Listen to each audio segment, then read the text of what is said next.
Good arbitrary time of the day. I'm VB, and this is DBD. So, I tried the new PTB. It's kinda cool. Let's take a look. Who's that Pokemon? It's A recycled killer! Everyone's excited because they can pretend it's Stranger Things, but it's D&D. Not sure why. It was my first D&D game ever where the DM would only let me run away from my enemy. Don't get me wrong, I love Dungeons and Dragons, but this mashup is just pineapple pizza. But he's a real money only killer, so his awesome factor is he has 8 perks. Don't get excited, the extra 4 are all from wish.com. We have Fly, but it's a Oni dash with the camera raised up a little bit. This isn't flying.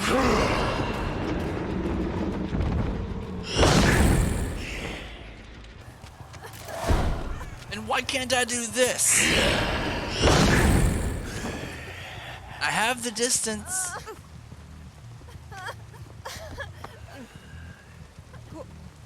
We have Flight of the Damned.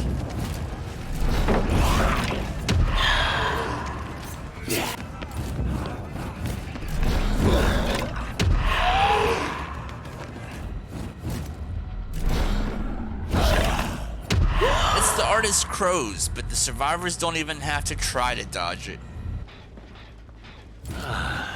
Dispelling Sphere. This is an AoE Feral Frenzy, which is actually the best thing in his entire kit. You carry.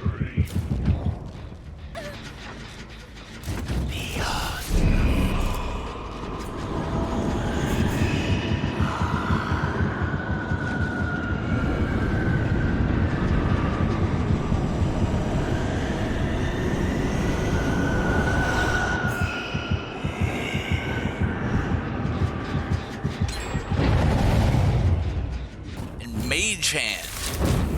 This is just any means necessary, and this is actually a big deal.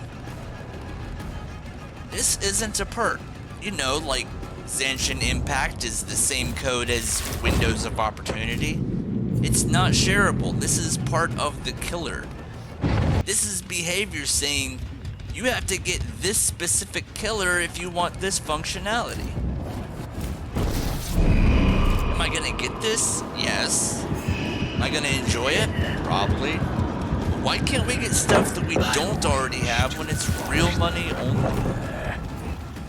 But all his powers are super slow to cast, super slow to recharge. You can consider yourself a cool looking M1 killer for 3/4 of the trial.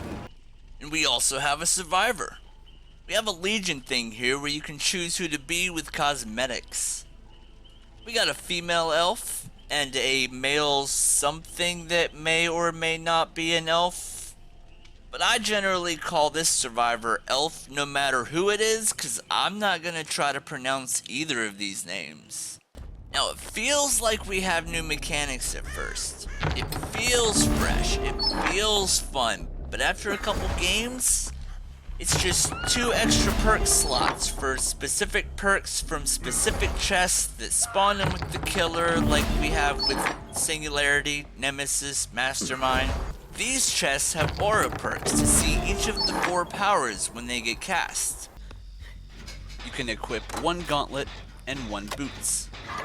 If you find a better boots, you can trade them out for what you have.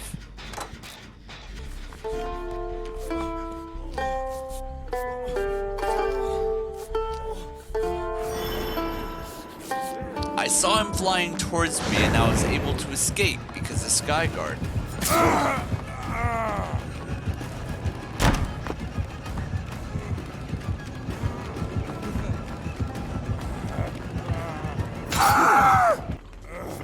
After I didn't actually escape, I saw him picking up a pallet with Interloper and I knew it was safe to heal. But healing takes a long time and I have the attention span of a... And right here I picked up a Night Watch from this chest and got instant value with it.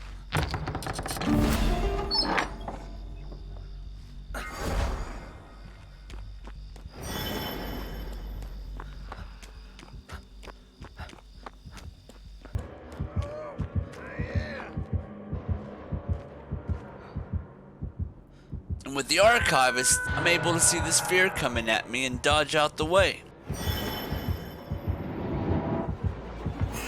the skies.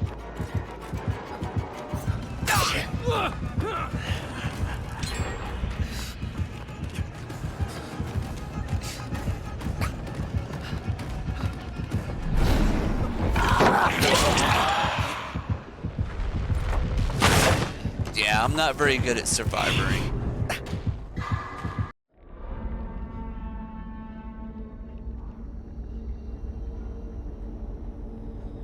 If you roll a 20 to open the chest, you get what is called an artifact. I'll talk about whether or not you want to use these here in a minute. If you roll a 1 to open the chest, it becomes a mimic chest. You get eaten by whatever they did to Trapper's Code, and you get a mini Merciless Storm. Let's check out these perks. Bardic Inspiration. This perk wasn't put in to be beneficial. It gives 3% for great skill checks.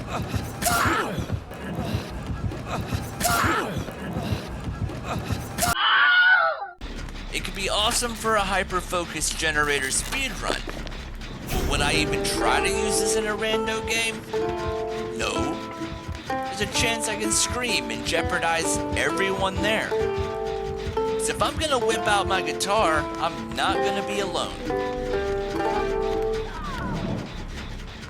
This was added so people can get jiggy with it while you're going to hook stage 2. I'm supposed to use this when I get good enough to outplay the killer.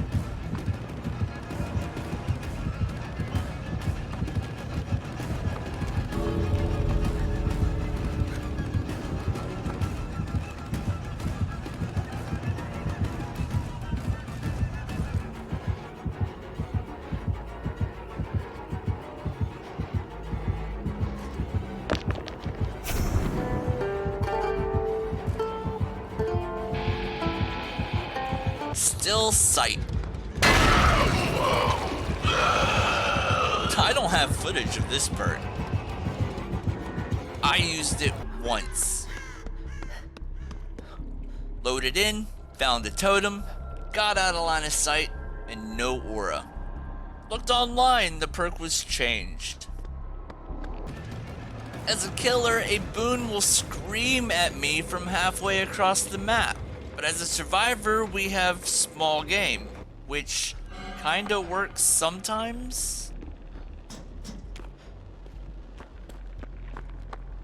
Standing still generally isn't a successful tactic, and I'm supposed to want to do this while they're 16 meters away?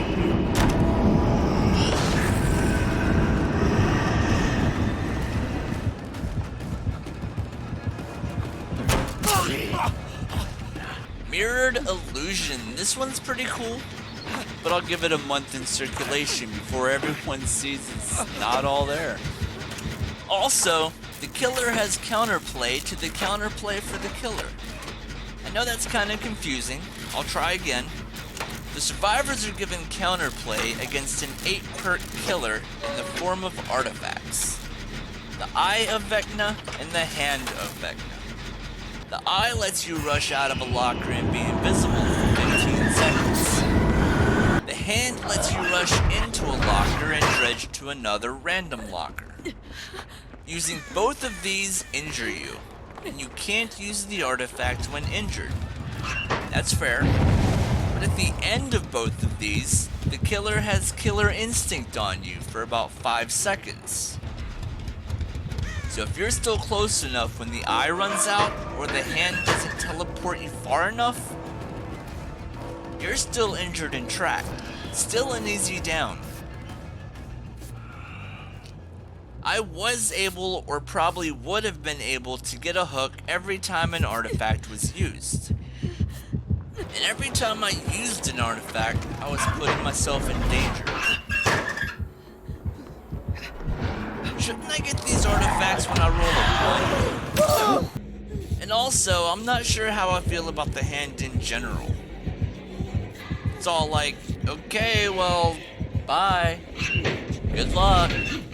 Oregon Bin Thanos also comes with 2 Moris. First, there's the Mediocre Mori that happens when they have an artifact.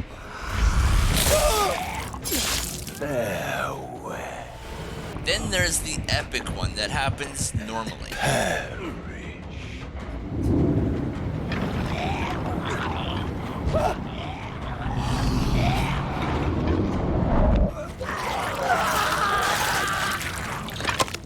I think they should be switched.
Oh, there's a new map.